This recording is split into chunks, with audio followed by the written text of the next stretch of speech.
Welcome to Burlap Teachers. Enjoy the video. In this video, I will explain how to use Gamma like a pro. Gamma correction is a crucial step in image processing, ensuring your visuals appear as intended across various screens. It addresses the non-linear way displays interpret and output light, making sure that midtones are neither too dark nor too bright.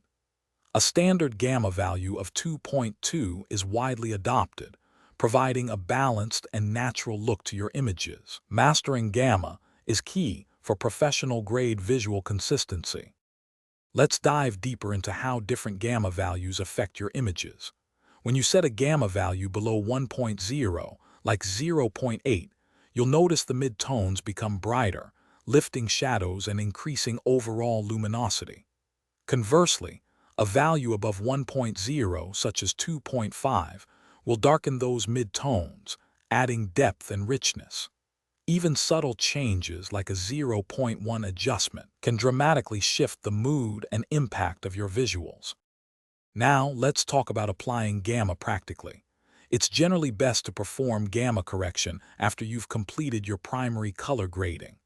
Always work on a properly calibrated monitor to ensure your adjustments are precise and reliable.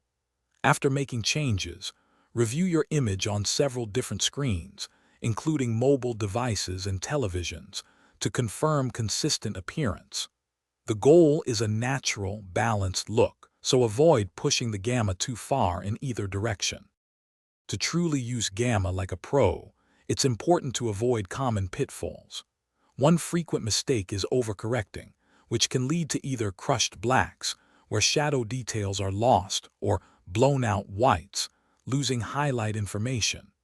Another error is working without a calibrated monitor, which means your adjustments might not translate accurately elsewhere.